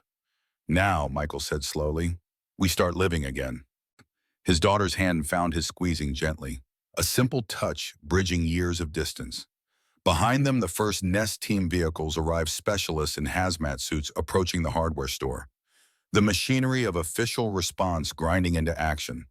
But Michael Harrington stood still, his daughter's hand in his, watching the sun rise over the town he'd protected, feeling for the first time in 15 years the possibility of dawn after a very long night. The aftermath of a crisis has its own rhythm. First comes the chaos, the frantic response of authorities, the securing of scenes, the assessment of damage. Then the questioning, endless debriefings, statements given, and recorded facts established and verified. Finally, the silence, the empty space when adrenaline recedes, when the danger has passed, but its shadow remains. Michael Harrington knew this rhythm well. He had lived through it dozens of times in his long career. But this time felt different. This time the crisis had been deeply personal, the danger aimed directly at everything he loved. 3 days had passed since they had disarmed the nuclear device at the old hardware store. 3 days of coordinated operations across the eastern seaboard, neutralizing the remaining Eagle's Talon threats. All 5 additional devices had been secured. Dozens of Eagle's Talon operatives had been arrested, their network unraveling, as members turned on each other, bargaining for leniency. Michael sat in a nondescript conference room at Langley, his shoulder properly bandaged. Now the pain managed with prescription medication that made him feel foggy and distant. Catherine sat beside him, still in uniform, her posture military perfect, despite the exhaustion evident in her eyes. Martha Sullivan completed their trio, looking oddly out of place in the CIA headquarters, yet somehow belonging there more than anyone. The door opened, and Director of National Intelligence Lawrence Freeman entered, accompanied by 2 senior military officials. Freeman was in his 60s with a reputation for uncompromising integrity and a personal history with Michael that went back 30 years. "The President has been fully briefed," Freeman announced without preamble. "Operation Clean Sweep is underway. Every individual identified in the files you recovered is being investigated. So far, we've confirmed 67 Eagle's Talon operatives in sensitive positions across military and intelligence services." "And James Donovan?" Michael asked, his voice steadier than he felt. Freeman's expression tightened. "Died during emergency surgery yesterday. Complications from his gunshot wound exacerbated by the late-stage pancreatic cancer." He paused, producing a sealed envelope. "He left this for you, found in his personal effects." Michael stared at the envelope, making no move to take it. Freeman placed it on the table and continued. "The President wishes to express his personal gratitude. You 3 prevented what would have been the most devastating domestic terrorist attack in our nation's history." "What about Catherine's status?" Michael asked. "She commandeered military equipment, operated outside the chain of command." Freeman allowed himself a small smile. "Officially, Commander Harrington was operating under classified orders throughout the incident. Her actions have been retroactively authorized at the highest level." Catherine's expression remained neutral, but Michael detected the slight relaxation in her shoulders. "And Martha," Michael pressed, "her involvement needs to be protected." "Ms. Sullivan's contribution will be recognized appropriately but discreetly," Freeman assured them. "Her previous service record has been reactivated with all associated benefits and protections." Martha nodded, once satisfied. "And the town, the civilians who are placed at risk?" "A cover story has been established. Industrial espionage, conventional explosives. The nuclear element remains classified." Freeman gathered his papers. "You'll need to remain available for further debriefings, but consider yourselves on administrative leave for the next 2 weeks." After Freeman and his entourage departed, the 3 sat in silence for a moment, absorbing the bureaucratic resolution to their ordeal. "So that's it," Catherine finally said. 15 years of searching, and it ends with a commendation and 2 weeks off. "Not quite ended," Michael said, finally reaching for the envelope Freeman had left. He held it for a long moment, feeling its weight, not physical but emotional. The last words of the man who had been his brother in arms, then his most bitter enemy. "Do you want privacy?" Martha asked quietly. Michael shook his head. "No more secrets between us." He opened the envelope carefully and unfolded the single page inside. James Donovan's handwriting was shaky, but still recognizable, the precise script of a man trained to document field reports with clarity. "Michael," he began reading aloud, "if you are reading this, I've failed. Or perhaps succeeded, depending on how you choose to view it. Death was coming for me one way or another. I merely chose to make it meaningful. You always were better than me, not at the work itself, but at living with what the work required. I could kill without hesitation, but you could kill and still remain human. That's what they saw when they chose you over me. That's why Eleanor loved you instead of me." Michael paused, the revelation striking him like a physical blow. Catherine reached for his hand, steadying him. "I loved her too, you know," he continued reading, "from the moment you introduced us at Quantico. For years I told myself I could be content being your friend, her friend, little Katie's godfather, playing the supporting role in the Michael Harrington story, but the promotion was the final insult. Everything I had sacrificed, everything I had accomplished, and still you were chosen. So I took her from you. I wanted you to feel what I felt, the emptiness, the rage, the sense of having everything you valued stolen away. I expected you to break, to resign, to fade away into obscurity. Instead, you endured. You continued serving, continued leading, continued being the hero. And in doing so, you proved why they chose you instead of me. Eagle's Talon was born from my hatred, but it grew beyond me. There are those who joined for their own reasons, disillusionment, greed, ideology. Even in failure, remember this. The sentiments that drove us exist throughout our institutions. The rot goes deeper than you know. The professor made sure of that." Michael stopped, looking up sharply at Martha, who had gone very still. "The professor?" Catherine asked. Michael continued reading, his voice tighter now. "You won't find him, Michael. Smarter than both of us. Always was. While I built the muscle, he built the skeleton, the infrastructure, the long-term strategy. He knows you now, knows Catherine, knows Martha. Be careful. We were brothers once. In another life, perhaps we still would be. Goodbye, Michael. James." Michael carefully refolded the letter, his hand steady despite the emotional turmoil within. The final piece of the puzzle had just revealed a new mystery. "He loved Mom," Catherine said softly, breaking the silence. "It doesn't excuse what he did," Martha pointed out. "Millions of people experience unrequited love without turning to murder and terrorism." "No," Michael agreed. "It doesn't excuse it, but it explains it." He tapped the letter. "This professor, though, that's a complication I wasn't expecting." "A co-founder of Eagle's Talon," Catherine mused. "Someone with access, with intelligence background. Someone who could have helped James acquire a nuclear device," Martha added. "Someone still out there." Michael shook his head. "Not today. Today we process what we've learned. Tomorrow we start looking into this professor, if he exists at all. James might have been lying, trying to keep us looking over our shoulders."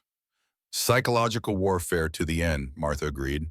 They left Langley together, emerging into the bright Virginia sunshine. Catherine's government vehicle waited to take them back to Charlottesville, where Michael's safe house offered temporary sanctuary while Mason's diner in the surrounding area remained an active investigation site.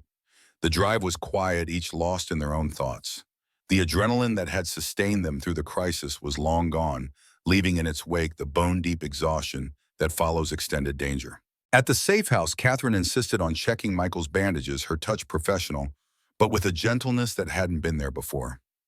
Martha prepared a simple meal from the supplies they had brought in. The domesticity of the scene struck Michael as surreal after the intensity of the past week. 6 months, Catherine said, suddenly setting aside the medical supplies. "I'm taking 6 months leave, starting today." Michael looked at his daughter, genuinely surprised. 6 months? You've never taken more than 2 weeks off since you joined Delta Force. "I've never helped stop a nuclear terrorist plot masterminded by my godfather before," she countered, a hint of her mother's dry humor surfacing. Besides, Major Chen is more than capable of handling things in my absence. What will you do? Martha asked, setting plates on the small dining table. Catherine hesitated, then looked directly at her father. I thought I might help rebuild Mason's diner. Learn about running a small business. Maybe even figure out how to cook something besides MREs. The implied invitation hung in the air between them. Michael found himself speechless, caught between hope and the habit of emotional distance that had defined their relationship for 15 years. Martha stepped into the silence. Rebuilding the diner is a wonderful idea. I've been thinking it's time for some updates anyway. Maybe expand the menu, add outdoor seating for summer. You're staying in town, Michael asked, finding his voice. Someone has to keep an eye on you, Harringtons. Martha replied, her tone light, but her eyes serious. Besides, I've built a life there. It's home. The three of them ate dinner together, conversation gradually shifting from the immediate crisis to more ordinary topics. Catherine shared stories from her time at West Point that Michael had never heard. Martha recalled her early days with the NSA during the Cold War, carefully edited, but still revealing. Michael found himself talking about Eleanor, not her death, but her life memories he had kept locked away for too long. It was the most normal evening they had shared in 15 years, perhaps ever. The shadow of Eagle's Talon and James Donovan still loomed, but it no longer dominated the horizon. After dinner, Catherine announced she was turning in early. The exhaustion of the past days had finally caught up with her. She paused at the hallway, looking back at her father. I meant what I said, Dad. About staying. About helping rebuild. Michael nodded, emotion making speech difficult. I'd like that, Katie. When she had gone, Martha joined Michael on the small porch overlooking the darkening countryside. They sat in comfortable silence, two old soldiers watching the stars emerge. She's giving you a second chance, Martha said finally. Don't waste it. I don't intend to. Michael glanced at his oldest friend.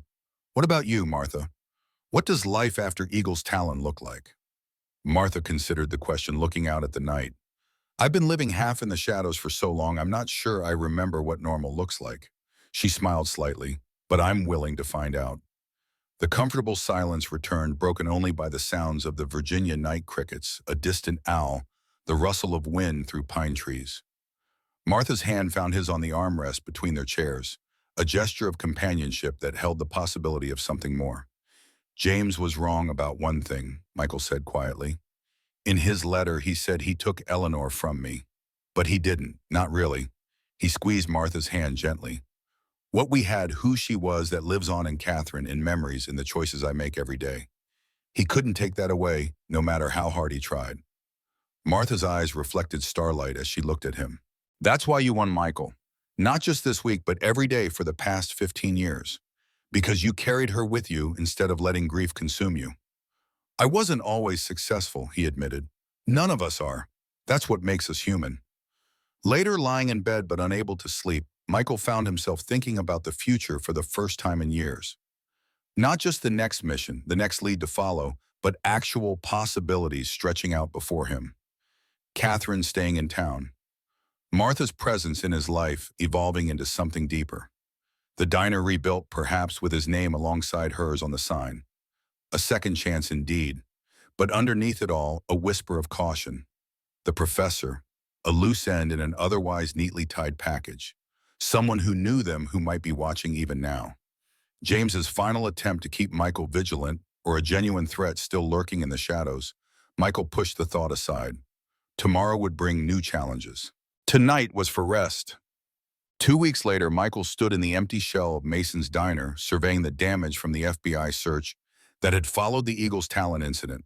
The authorities had been thorough, removing floorboards and wall panels in their search for additional evidence or devices.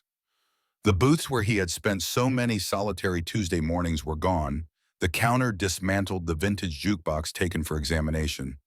But the bones of the place remained. The structure was sound, the foundation uncompromised. Like him, it had weathered the storm. The bell above the door jingled, and Catherine entered, followed by Martha. Both women wore jeans and work shirts, ready for the renovation efforts they had planned for the day. Contractor's coming at noon, Catherine reported. He's bringing the new plans for approval. And I've been in touch with the insurance company, Martha added. They're processing the claim as a priority given the circumstances. Michael nodded, still taking in the emptiness of the space that had been his sanctuary for so long. It's strange. I spent 15 years sitting in that corner booth looking at the door waiting for answers. Now that I have them, I'm not sure what to do next. That's the thing about answers, Martha said, moving to stand beside him. They're never the end of the story, just the beginning of a new chapter. Catherine approached from his other side. Mom would want us to move forward, Dad, to build something new. Yes, Michael agreed, feeling the rightness of it settling into his bones. She would. The three of them stood together, looking around the empty space that would soon be filled again with life, with community, with possibility. The contractor arrived promptly at noon, spreading blueprints across a makeshift table. Michael, Catherine, and Martha gathered around, offering suggestions, debating options, making decisions together. The new design would honor the diner's history while embracing its future expanded seating, updated kitchen, but keeping the classic character that had made it a town landmark. What about this area? The contractor asked, pointing to a space near the front entrance. A memorial wall. Michael decided the idea taking shape as he spoke. Photos of local veterans, community members we've lost over the years. A way of honoring the past without being trapped by it. Catherine nodded approval. Mom's picture should be there. Center place, Martha agreed. As the contractor left with the finalized plans promising to start work the following Monday, Sheriff Tom Bradley arrived. He had been deeply involved in the investigation, his small town suddenly thrust into the national security spotlight. Just got word from the feds, he announced. They're releasing the crime scene tomorrow. You'll be able to start cleanup officially. He surveyed the stripped interior. Got a message for you too, Michael. Some professor at UVA called the station asking about you. Said he was an old friend and wanted to catch up. Didn't leave a name, just a number. Michael and Martha exchanged sharp glances. You want the number? Bradley asked, reaching for his notebook. No, Michael said carefully. If he calls again, tell him I've moved. Out west, maybe? Bradley raised an eyebrow but didn't question further. Town's buzzing about the reopening. Everyone's asking when you'll be back in business. 3 months, Martha said, recovering her composure. Just in time for summer. Martha and Harrington's, Catherine added, catching Martha's surprised look. That's what the new sign should say. Martha's eyes found Michael's, a question in them. He nodded, smiling. Has a nice ring to it. Sheriff Bradley looked between them, a knowing expression crossing his weathered face. About time, you two. To Catherine, he added, your mother would approve, you know. She always said these two were meant for each other, even back when your dad was too stubborn to see it. After the sheriff left, Catherine excused herself to make some calls regarding permits. Michael and Martha stepped outside, standing in the spring sunshine, on the spot where the diner's outdoor seating would soon be constructed. The professor, Martha said quietly. James wasn't lying. Apparently not. Michael scanned the street, the old instincts kicking in. We'll need to be careful. Should we tell Catherine? Michael considered this. Not yet. Let her have this time of peace. We'll deal with the professor when, if he makes a move. Martha nodded, accepting his decision. And us, Michael? What about us? He turned to face her, looking at the woman who had been his friend for decades, who had saved his life more than once, who had stood by him through his darkest days. I think, he said slowly, that it's past time I stopped living in the shadow of what I've lost and started embracing what I still have. He took her hand, an echo of their moment on the porch. What I could have if I'm brave enough to reach for it. Martha's smile was like sunrise after the longest night. Michael Harrington, are you finally asking me on a date after 30 years? I believe I am, he confirmed, returning her smile. Though given recent events, perhaps we should start with coffee right here once we have the place up and running again. I accept, Martha said, squeezing his hand, but I'm not waiting 3 months. She leaned forward and kissed him gently, a promise of things to come. Catherine found them like that a moment later, standing hand in hand in the spring sunshine. She cleared her throat, and they turned neither embarrassed nor apologetic. I got hold of the permits office, she reported, a smile playing at the corners of her mouth. We're cleared to begin demolition tomorrow. Good work, Michael said, then hesitated before adding, your mother would be proud of you, Kate, of the woman you've become, the leader, the daughter. Catherine's composure slipped slightly, emotion washing across her face. I've missed you, Dad. Even when you were right there in front of me, every day I missed you. I know. Michael opened his arms and his daughter stepped into them, allowing herself to be held for the first time in years. I'm here now, really here. The moment stretched between them, years of distance bridged by simple human contact. When they finally separated, both had tears in their eyes, but neither felt the need to hide them. I was thinking, Catherine said, composing herself, while the diner is being rebuilt, we should visit Arlington. Mom's grave. It's been too long since I've been there. Michael nodded. I'd like that. He glanced at Martha. Would you come with us? Of course, Martha said. Eleanor was my friend too. She'd want to know we're all taking care of each other now. Arlington National Cemetery was beautiful in the spring sunshine, the endless rows of white headstones stretching across manicured lawns. Michael had visited regularly during the first years after Eleanor's death, less frequently as his search for answers consumed him. Now he returned with new perspective, new understanding. Eleanor's grave was in Section 60 among other military spouses. The headstone was simple, elegant, Eleanor Grace Harrington, beloved wife and mother, her light lives on. Michael knelt beside it, placing a bouquet of yellow roses, her favorite, against the white stone. Catherine joined him, adding her own flowers. Martha stood respectfully nearby, giving father and daughter space for their private grief. We found him, Ellie, Michael said softly. We know the truth now. Catherine rested her hand on his shoulder. Mom, I spent 15 years angry, disconnected. I became what you never wanted me to be, a soldier. But I think you'd understand. I think you'd be proud of how we're finding our way back to each other. I need to tell you something, Katie, Michael said, his voice low. Something I should have told you years ago. Catherine looked at him, waiting. Your mother knew about the promotion before I did. She was the one who insisted I take it, even though I was ready to retire. Michael traced the letters of Eleanor's name on the headstone.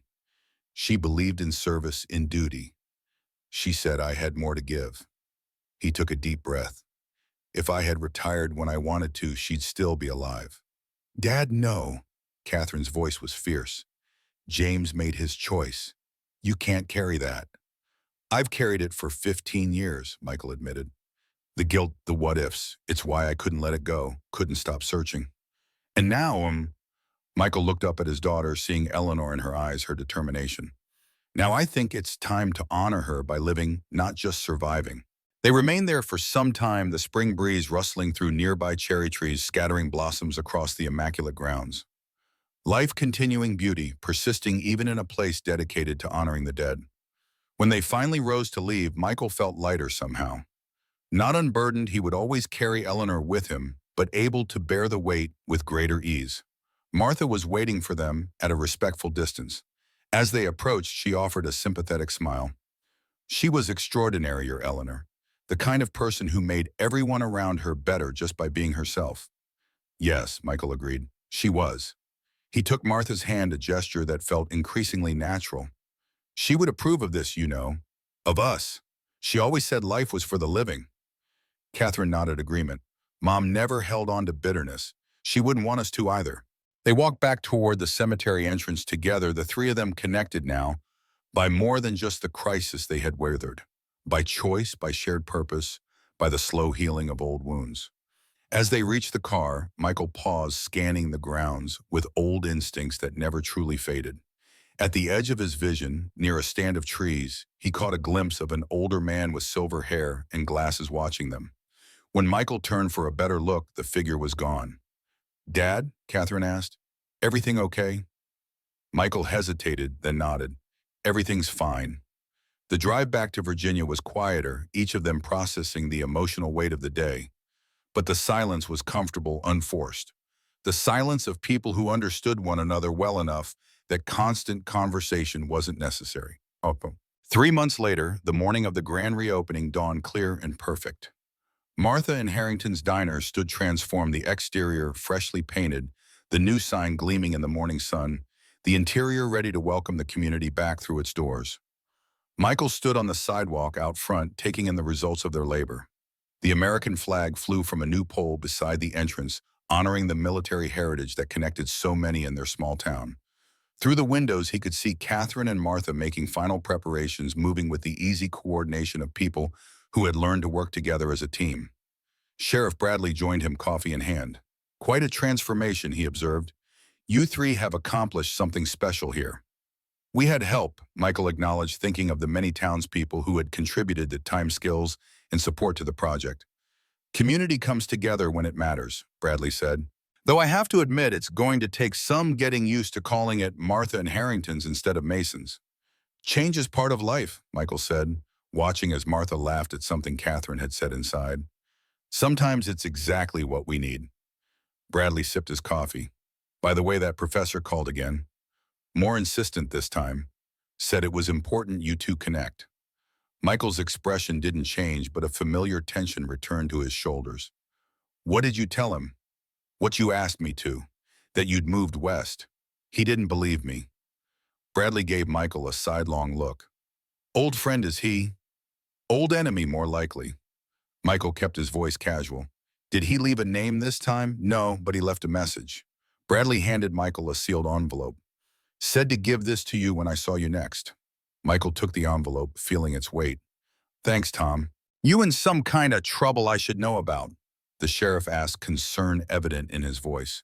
Not yet, Michael assured him. Just ghosts from the past. The official opening was scheduled for 7 a.m., but already a small crowd had gathered. Regular customers eager to reclaim their usual tables. Local business owners showing support for one of their own. Veterans who had shared countless cups of coffee with Michael over the years, discussing wars past and present. Michael tucked the envelope into his pocket. It would wait. Today was for celebration, not shadows. At precisely 7 a.m., Michael, Martha, and Catherine stood together at the entrance. Martha held the ceremonial ribbon stretched across the doorway, Catherine held the scissors, and Michael addressed the gathered crowd. 15 years ago, I started coming to this diner every Tuesday morning, he began. I was looking for something, then answers Peace Connection. I didn't find what I was looking for, but I found something else. Community. Belonging. A place where a broken old soldier could sit with his coffee and his memories and feel for a few hours that he wasn't alone. He looked at Martha, then at Catherine. I'm not that man anymore. Thanks to these two extraordinary women, thanks to all of you, I've found my way back to the land of the living. This diner is more than just a business to us. It's a symbol of resilience, of new beginnings, of the truth that even after the darkest night, dawn still comes. Catherine stepped forward with the scissors. Martha and Harrington's diner is officially open for business. The ribbon fell and applause erupted from the crowd. People streamed inside, exclaiming over the renovations, claiming tables, creating an immediate atmosphere of warmth and community. Michael found himself behind the counter pouring coffee alongside Martha, while Catherine managed the dining room. The familiarity of the space, combined with its newness, created a strange sense of déjà vu, as if he were simultaneously in the past and the future. As the morning rush began to ease, Michael took a moment to step outside, needing a breath of fresh air after the hustle and bustle. The spring day was warming nicely, the town fully awake now, going about its business. Martha joined him, wiping her hands on a dish towel. Taking a break already. We've only been open 2 hours. Just catching my breath, he assured her. It's a lot to take in. She nodded, understanding. From solitary customer to co-owner. Quite a journey. Worth every step, Michael said, taking her hand. They stood together, watching the town they had protected, continuing its peaceful existence, unaware of how close it had come to annihilation. The ordinary magic of everyday life, people going to work, running errands, living their lives, seemed suddenly precious to Michael in a way it hadn't before. He reached into his pocket, feeling the envelope Sheriff Bradley had given him. The professor. A reminder that danger might still lurk beyond today's peace. You're thinking about the envelope, Martha said, not a question. Later, Michael decided, letting it remain in his pocket. Whatever it contains, it can wait. Today is ours. Catherine appeared in the doorway. Dad, Martha, you got customers asking for you. Table 7.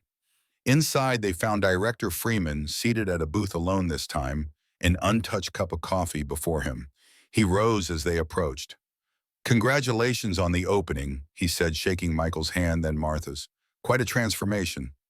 Thank you, Lawrence, Michael said, sensing this wasn't merely a social call. What brings the Director of National Intelligence to our little corner of Virginia?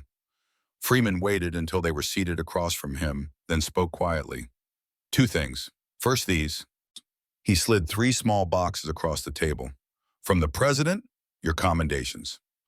Michael opened his box to reveal the Presidential Medal of Freedom with distinction.